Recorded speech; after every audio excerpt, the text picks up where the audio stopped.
I know a lot of families always wonder and question what happens in rehab. What happens when they talk about a program? What do they mean? What happens when we refer people to do long-term treatment at River Manor? What actually happens? So tonight we're going to look at a program of recovery that has been tested and has given off results. And we'll go through each and every step. These are the 12 steps of AANA of recovery that we usually walk through with our clients. They have been tested. I think the biggest challenge that people in recovery face is I'm struggling alone and there's no solution, and therefore, what can I do to overcome this? And maybe before I get into that, just a bit about myself. As Cheryl has introduced me, I'm a counselor at River Manor. I work with Carmen. We focus on the 12 steps program. I'm in recovery as well, and that means that I've had previously a problem with drugs and alcohol, and I've been in recovery for almost 7 years now. So I welcome you all. I'm a product of this program, and I believe in it, and I champion it, and I think it produces miracles. As with everything, the 12-step program has a beginning. How did the 12-step program come to be? It was invented, not invented, but reinvented by a gentleman called Bill W. Bill W. was the first person that had awareness of what the problem was. When he was struggling, and this is in 1930s in the USA, when he was struggling with alcoholism, he went and met a doctor, and this kind doctor explained to him that you have an allergic reaction to alcohol. People had been trying to stop from way back, but they did not know why they could never be able to stop. They didn't understand what alcohol does to them or in them. And so for the first time, this gentleman had an understanding that I have this allergic reaction, and what it means, it means that I react abnormally to alcohol or drugs. The normal reaction to drugs and alcohol is, that's not nice. You know, you feel a little wobbly, you feel sick, you want to sleep, you detest the experience, and you're very aware that too much is bad. But when it comes to an allergic reaction, which most addicts and alcoholics have, it's abnormal in a way that when they drink alcohol or when they take a drug, something in them makes them want more and more and more. And therefore, despite all the consequences, despite all the effects that they're experiencing, they don't or they can't stop. And so therefore, that becomes the allergic reaction due to the nature of their body. And so when Bill W. was given this information by the doctor, he had at least the understanding of the problem. And eventually, a friend of his that had stopped using alcohol and drugs came and visited him to help him in what we call to the 12-stepping him. And he explained to him the solution. This gentleman called Ebe had gone to a group called the Oxford Group, where he had found the 6 tenets. The 6 tenets were a program of recovery based on how to distract selfishness and how to serve other human beings. And they were not fully focused on alcohol, they were focused on a lot of issues. But it was a program that was helping this gentleman stop drinking. And they had drunk together for a couple of years. They had drunk together, and they had experienced the same kind of bottoms. And when I say bottom, it means where a person's life becomes unmanageable. But regardless of that bottom, we still see people continue to use and to drink. And so now, Bill W. has 2 things. He understands the problem, the reaction that he has towards alcohol, and he understands the solution. And the solution is these 6 tenets that Eb told him from the Oxford Group. And now he was faced with a challenge. How do I practice this? Because even though he had been given a program, he hadn't been taught how to practice the program, or he hadn't been shown how to practice the program. So one day he's tossing up and down, he's craving, he wants to use alcohol, and he calls the doctor. The doctor tells him, well, I have some people here, maybe you might want to share your information with them. And that's how he meets Dr. Bob. So when Bill W. met Dr. Bob Smith, that's when it was recognized that if I have a problem with addiction, it helps me so much if I'm helping another human being. And so for the first time, they had all the three components. They had the problem, they had the solution, and they had the action plan. And that's how AA came to be. AA came to be in 1935, and it was as a result of Bill W. and Bob getting to meet each other and talking about their problems. Bob eventually got sober, Bill stayed sober, and they helped millions and millions of human beings that were struggling with alcoholism. So through our experience with, and I think Cheryl will attest to this, is recovery is very expansive. Recovery is very engaging.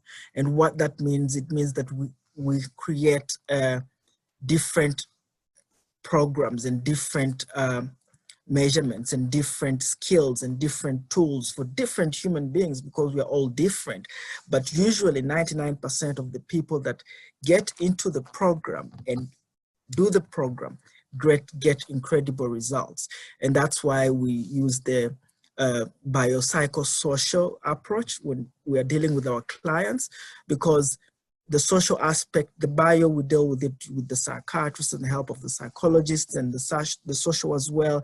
But when it comes to ongoing treatment, when it comes to long-term treatment, we've realized that people need a program that keeps them invested, that keeps them. It's also, for the first time as addicts and alcoholics, and I speak from experience, is we are very self-invested. We are mostly focused on what can I get out of the system? What can I do for me? I don't think about anyone else when I'm in active addiction. And when I get into the fellowship, when I get into these support groups like AA and NA and all these anonymous fellowships, for the first time, I'm focused on me, but in a very healthy way. When I go to a meeting, when I work with a sponsor, when I work, and we'll get into all that and how it happens and how it comes to be.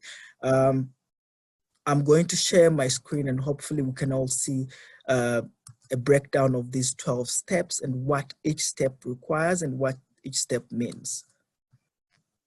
What are the 12 steps of Alcoholics Anonymous? These are basically guiding principles in addiction treatment that outline a course of action, tackling problems, all sorts of problems. As I've explained before, every day we see a lot of, I think currently there are about 100 anonymous programs. All you have to do, if you follow these principles, if you follow these spiritual principles, no matter what your addiction is, no matter what you're struggling with, I think there's also a lot of for example, there's a new one called Emotional Anonymous. So whatever you're struggling with, by doing these 12 steps, you get to be more aware of who you are, what makes you tick, and what doesn't serve you. So as with everything in life, we begin off with the step one.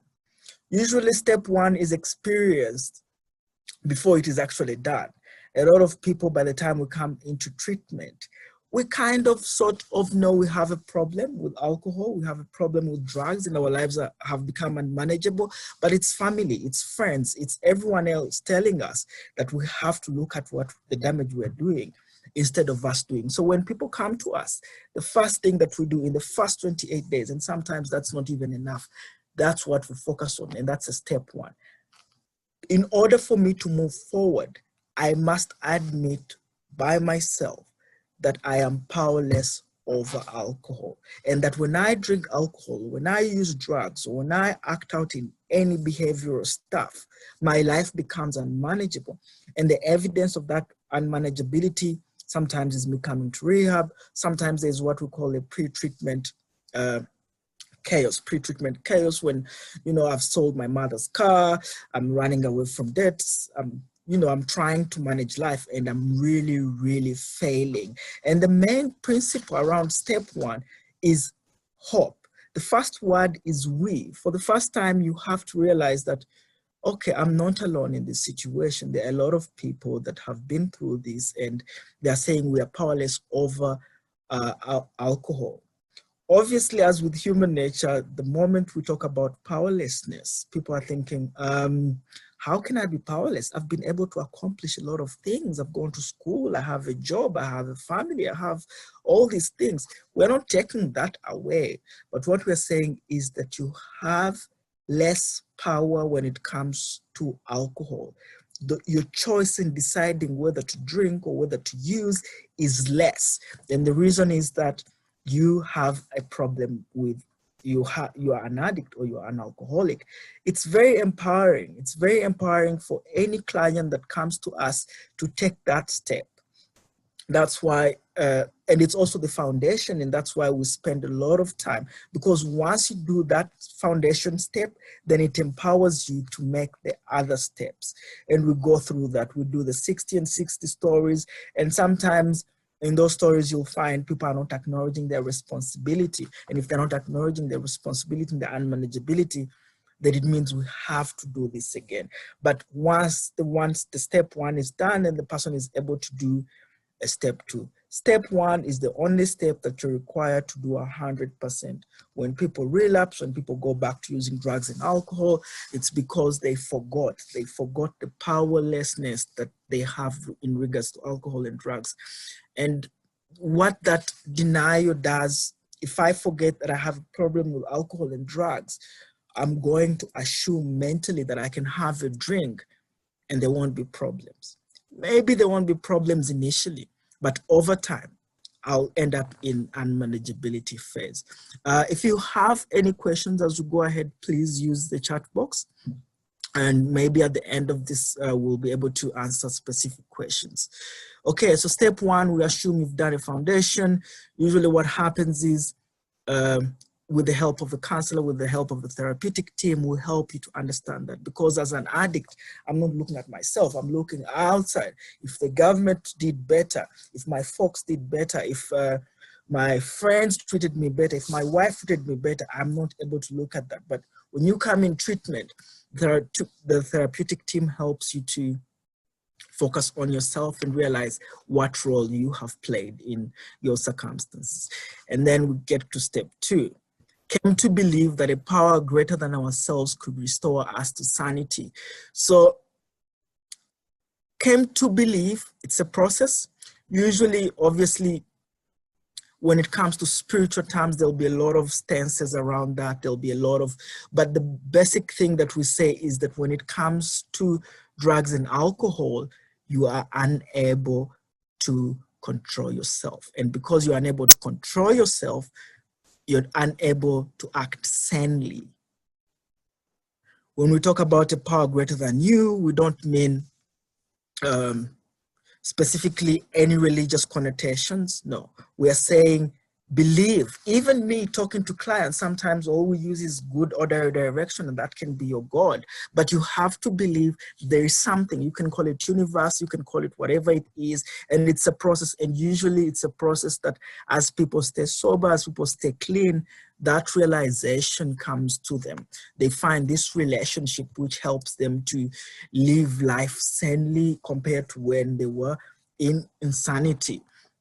Usually by the time when people come to River Manor, we make sure that because of the flow processes, because of the slowness of the program, they have opportunities to question that ideal of a power greater than themselves. And because it's also very calm and very serene, it gives them that opportunity.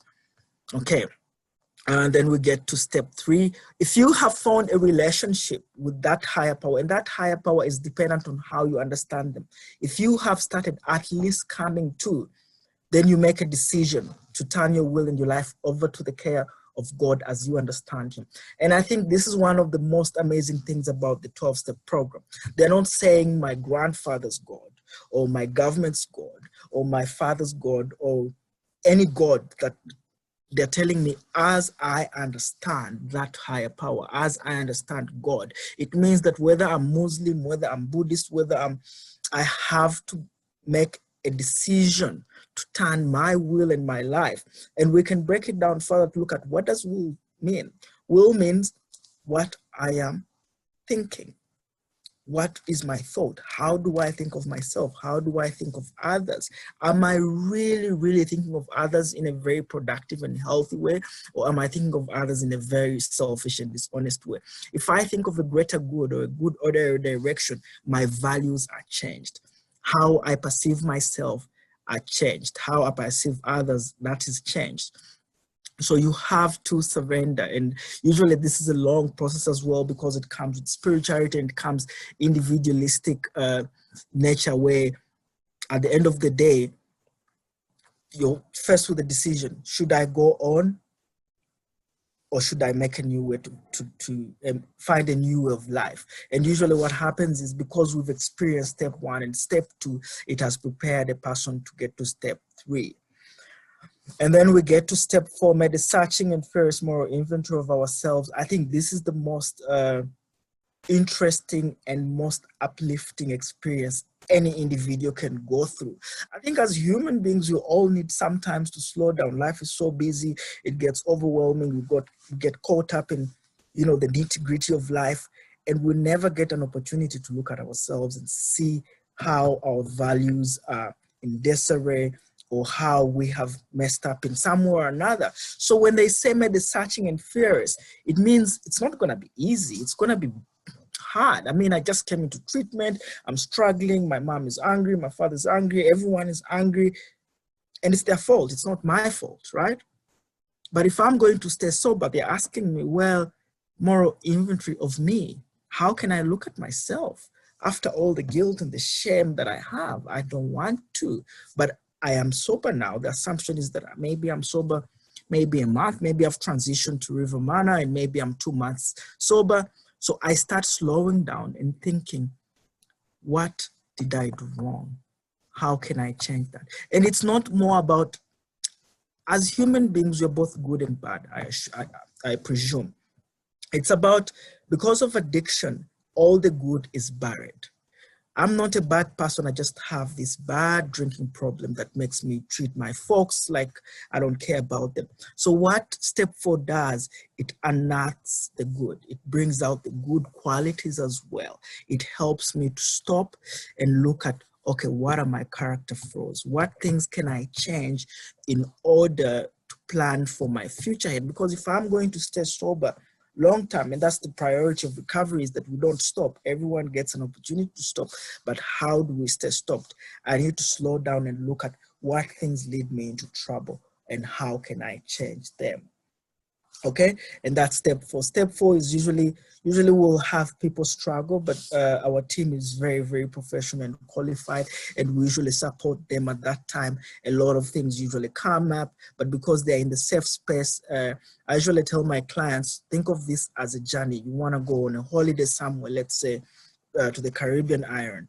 It's uncomfortable how you get there, but as long as you get there, that's the objective. And at that time, usually by step 4, people are willing, they're more willing, they've tested some bit of sobriety, and it's quite a life-changing process, because once you look at yourself and see what your character defects are, it's empowering to know, if I want to be a better person, how can I change that? Okay, and now step 5, admitted to God, to ourselves, and to another human being the exact nature of my wrongs. Usually what happens, we encourage 12-step fellowships.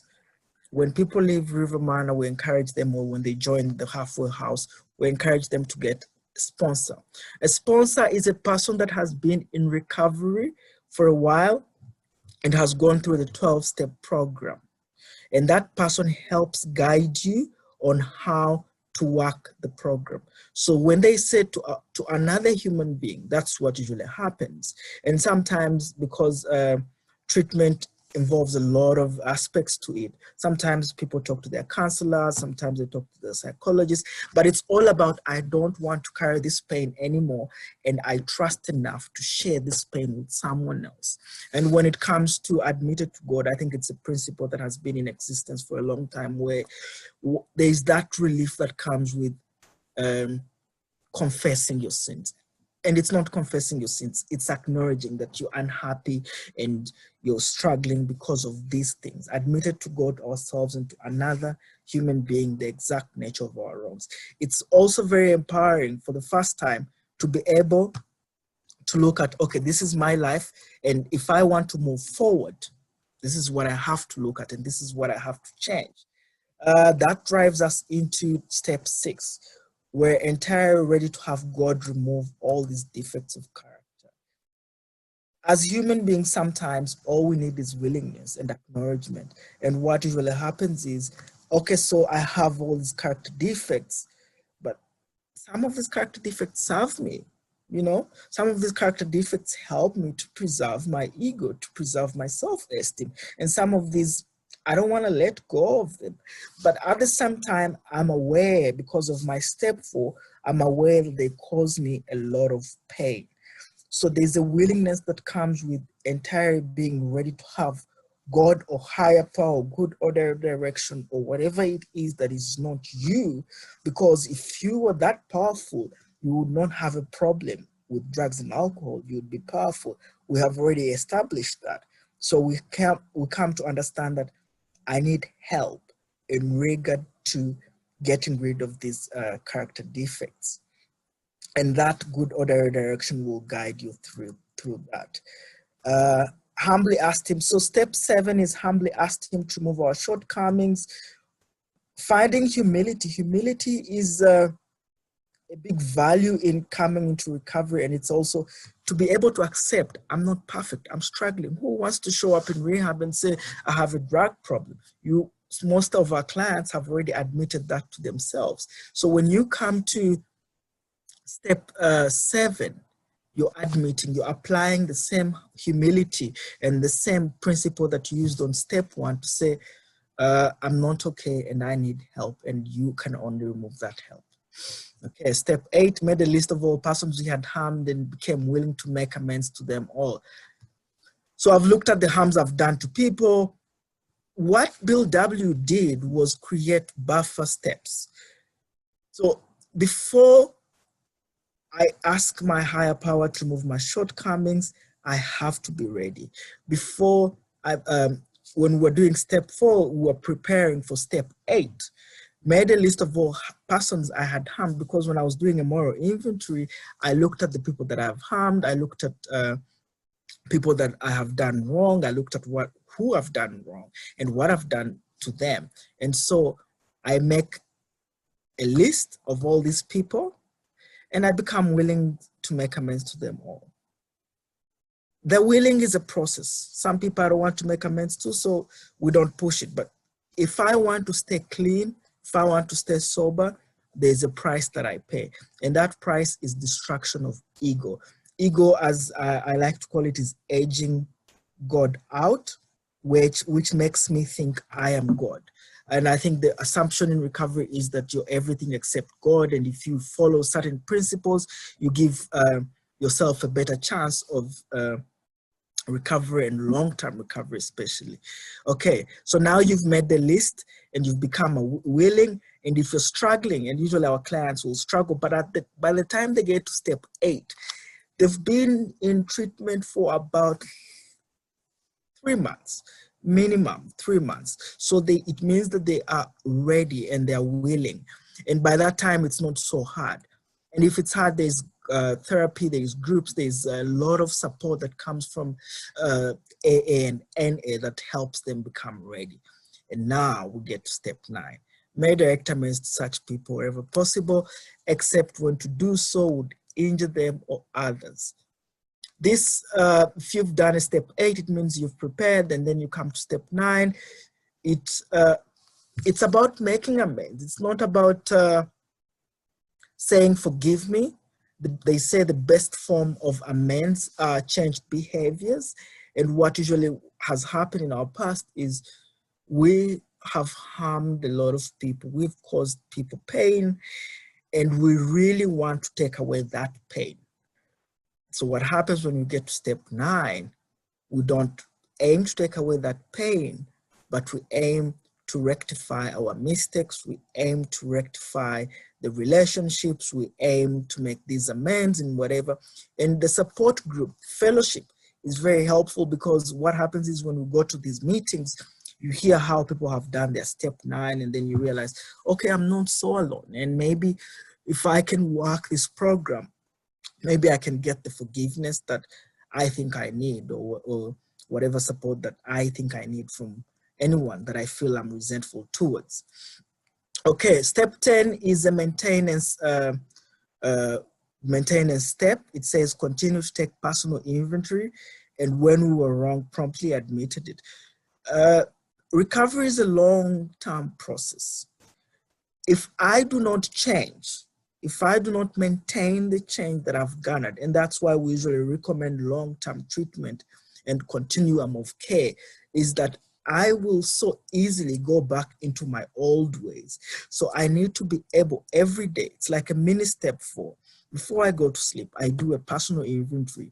And these are all processes that have like a structural thing. There's a way I do a step 10, and that was outlaid in the big book, which is a book like this, and that is the book where all these 12 steps are derived from.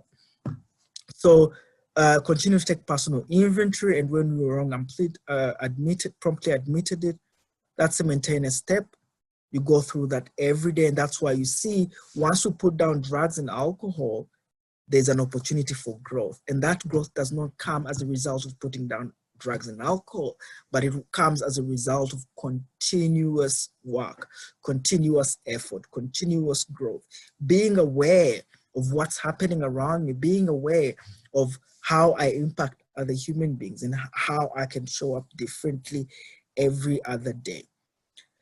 Step 11, so through prayer and meditation to improve our conscious contact with God as we understood Him, praying only for knowledge of His will and for us to carry, and the power to carry that out. This is a more awareness step. A lot of us through active addiction, a lot of our clients, life is so busy when you're in active addiction, trying to get drugs, you're trying to pay up your dealer, life is so busy, you never get moment to stay calm and peaceful and serene and to be aware of what's happening with you.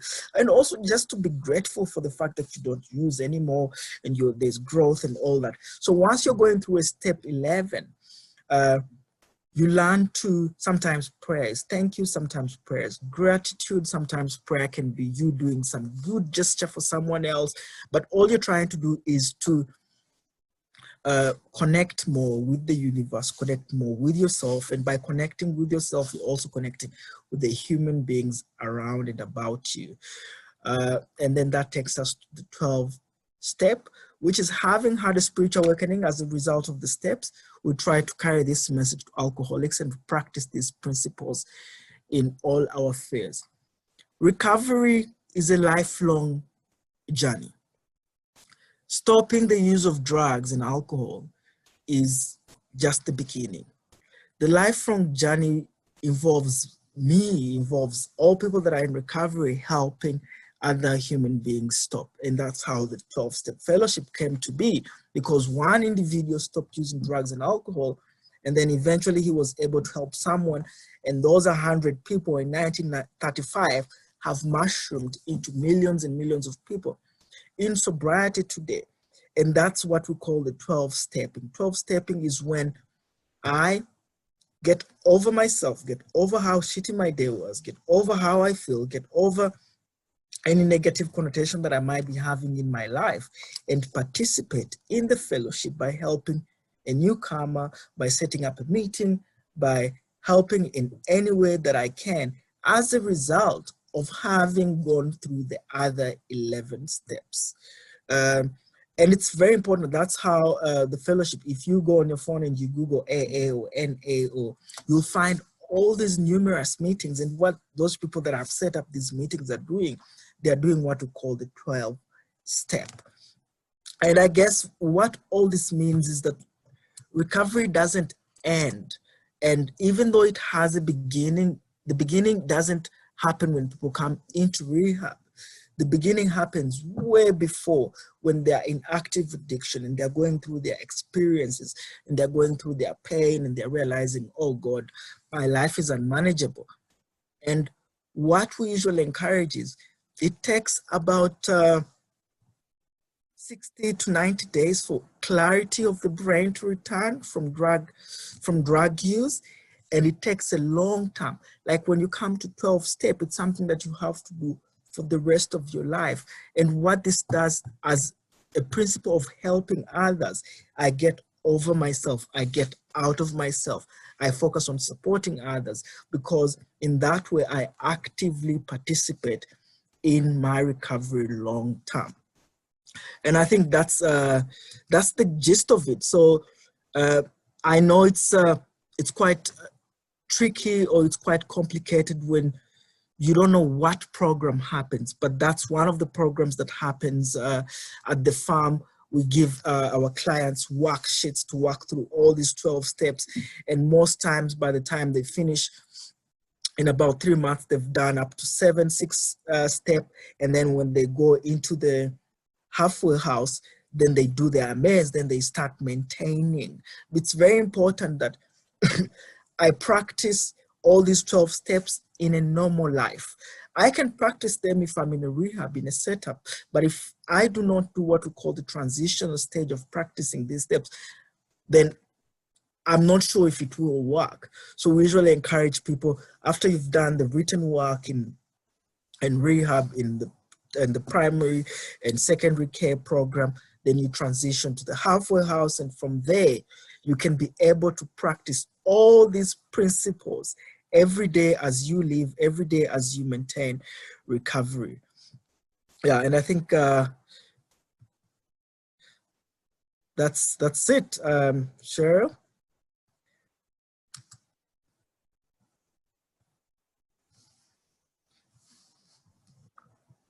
Thank you, Brian. I'm sorry, I've got barking dogs here, so that's why I've also kept it muted. No problem. If I mute myself, it's because I'm shouting at the dogs. Okay. Thank you, Brian. That was a really insightful, human way of describing the 12 steps, and I think you covered it really nicely. So the questions are starting to come in, and I think the one question that we've got in, I think, is very important, and it's on most people's minds, is how many steps on average do we successfully conclude in the first 4 weeks at changes with our clients? So I think it's important that we try and conceptualize what Brian has just spoken about. Step one is probably one of the most important steps, because it's admitting and accepting powerlessness.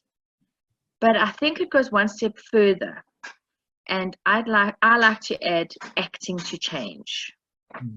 Because it's very easy for a chemically dependent person to say, I'm powerless over alcohol, my life became unmanageable, poor me. So step one, that admitting, isn't just a verbal explanation of I admit I'm powerless. It's a deeper understanding of what a mess I have made of my life. Not my mother, not society, not the government, not my boyfriend, girlfriend, husband, wife, but the mess I've made in my life through drugs and alcohol. And that can take people years to actually work through. And in years, I'm talking sometimes 2. So in terms of treatment, we get them to do a comprehensive step 1 in the first 3 weeks at primary care.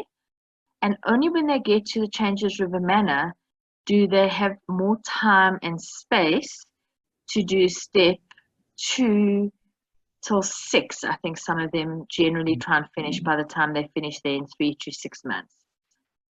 Each person goes through the step differently, individually. So as much as we, in treatment, will do the step work, the comprehension and the understanding depends on each person. So, a lot of people come into treatment forced by their families or the courts, and they will often say to their families, oh, I've done a comprehensive step 1. They're holding me back. I need to do step 2. But if they're still arrogant, and if they're still in denial, and if they are still challenging, then they have not completed an accurate step 1. when somebody's done a good step one, we already start seeing the signs of humility. And when we see the signs of humility and then comprehensive, like humility in all our actions, that's when they're ready to start doing a step 4. So for us, we used to say we try and do step 1, 2, 3. But if we think about it logically, the first week that somebody's in rehab, they're detoxing. They're getting seen by the psychiatrist and they're getting onto medication. They are not ready to get spiritual, to get humble, to lose the arrogance. They're still scared. They're still filled with guilt and shame. So if we had to push them too quickly to do step 2, which is came to believe that a power greater than ourselves could restore us to sanity, then that would, they probably didn't need rehab if that happened very quickly. Because step 2 is becoming willing to engage with a power greater than ourselves that's all about good. And for most addicts, they do not know what good is. They need time. Step 3, which is about surrender, ultimately, can take forever. Because people, and think about it from the family perspective, we surrender and then we take back. And then we surrender and we take back. And what do we mean by that is, I'll say, okay, you know what? Tell me what to do.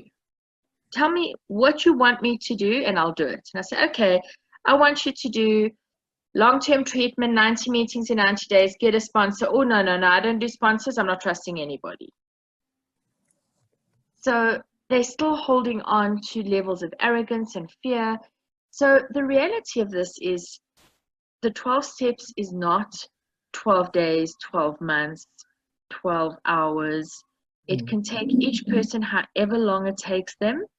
We have guys and girls living in the halfway house who've been there for 18 months and they're on step 3. And there's nothing wrong with their recovery. They're working hard. They are humble. They're taking responsibility. But they did a really comprehensive step 1, 2, and busy with step 3. So we don't gauge a person's level of sobriety and recovery by what step they're at. We gauge it in terms of humility, letting go of the arrogance, taking the suggestions, and what are they achieving? And not achieving in work or school, but achieving in getting deep into themselves and getting all that pain out and all the shame and all the guilt, but also allowing somebody like us to challenge those defenses. Because if we had to sit in just an NA meeting, people share. Nobody challenges them to say, you're actually talking nonsense. Whereas in treatment, we can do that. We say, this is very dishonest. At an NA or AA meeting, they just say, you know what, we'll love you till you're ready to love yourself. So it's important that treatment centers offer the 12-step program, but it's also important to know that that's not all that we offer. It's part of the fundamentals of our program, and it's what Brian was saying earlier, that takes him to sustainable long-term sobriety. But treatment, our job is to dismantle all their different defense mechanisms and challenge them. And in a way, we say to them things that the family's already said, but they hear us differently. And I think maybe to add, Cheryl, what you've just said, I think it's not about how much written work I have done. It's more how much have I changed. And change is a process. I surrender this week, next week I take back my will. So it's a constant growth. And usually what happens is families are the first people to experience this change. And as a family member, you will know if the person is changing and if the benefits of their step 1 are paying off. But it's a constant. Every day that an addict and alcoholic wakes up, the most important thing is to understand step 1. It's not about writing the step 1. It's about, do I understand that today, just for today, I cannot use drugs or alcohol no matter what happens. Not when it's just good, no. When the ugly and the good and the bad happen, can I stay away from alcohol? Okay, thanks, Brian. I can't see if there's any other questions. There's DM. Sponsors are trying to get on with their lives, is my understanding. And so is it possible that the actual transformation would need an iterative process?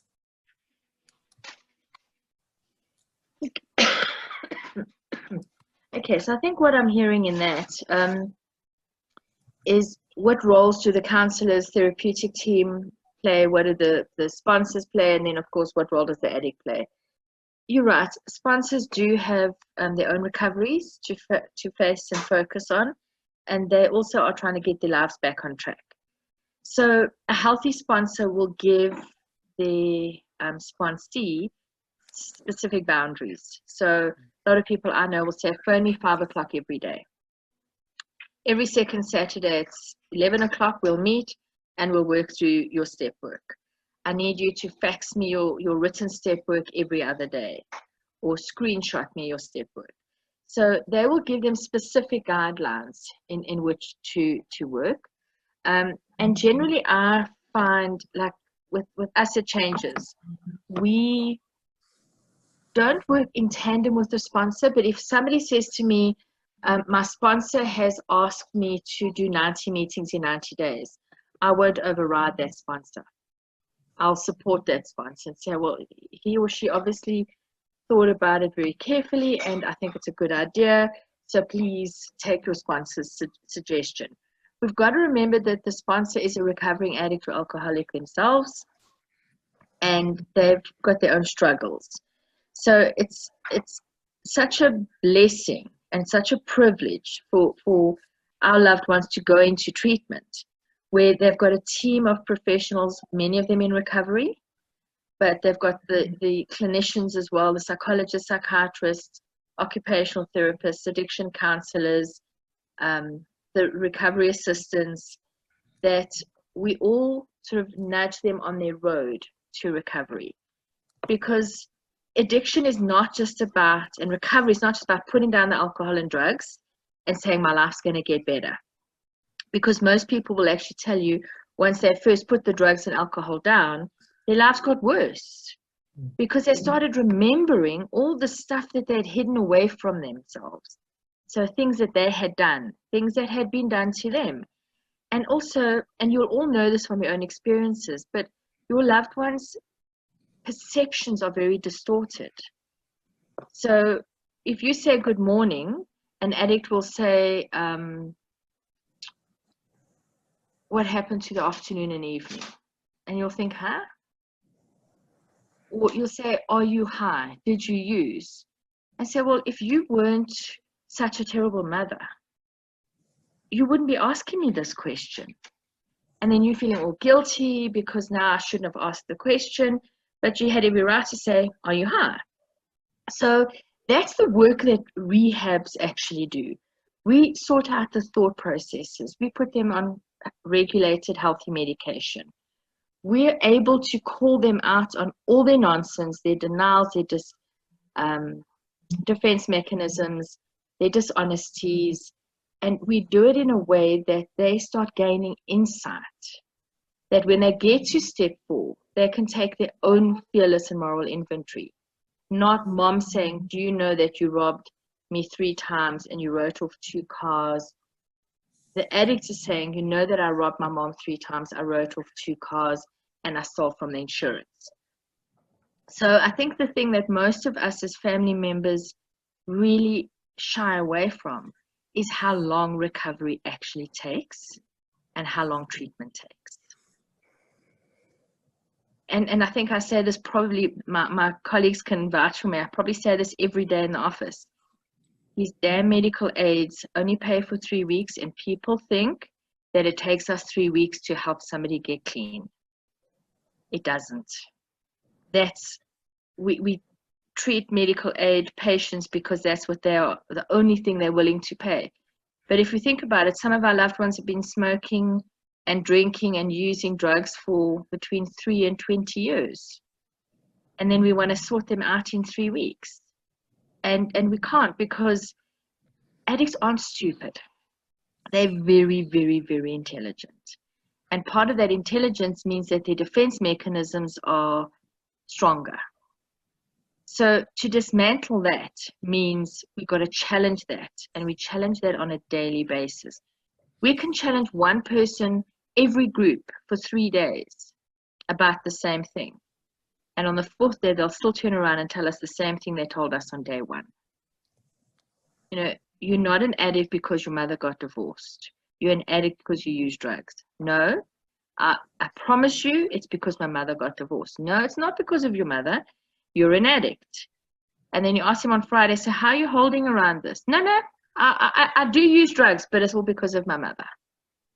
So that's how long and in depth the work is that we do to help them get a meaningful but sustainable recovery.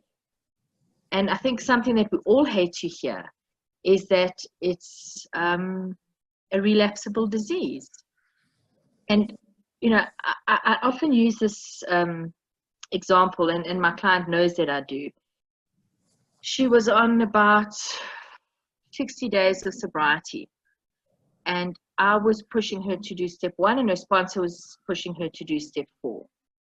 And I said to her, look, I'm not going to interfere with your sponsor, but I don't think you're ready for step 4. And she came into my office 3-4 weeks into it, and she said to me, listen, here's my step 4. I went out yesterday, I bought 3 bottles of wine, I got absolutely hammered, and I've written up my entire step 4. And I took her step 4, I closed it, I walked up, I threw it in the dustbin, and I said to her, that's not a step 4. You were drunk, you're an alcoholic. She says, but I needed that to be able to do all my step 4, to do my fearless moral inventory. And I said to her, no, you have to do step 1. And she was so resentful. She carried it for about 2 years. And recently she contacted me. She's about 11 years sober now. But she said she was so resentful that I threw her step 4 away, because she really believed she was ready to do step 4, but she was drunk. So each person has their own process with the 12 steps. And some people relapse. And if they do, we make them go back to step 1. Even if they've done the 12 steps 3 times, the minute they have a drink or a drug, we say to them, step 1. If they have a process addiction and they are acting out on another addiction, we get them to do step 1 on that addiction. Because step 1 is the one that makes them look at themselves and their powerlessness and how unmanageable their life became.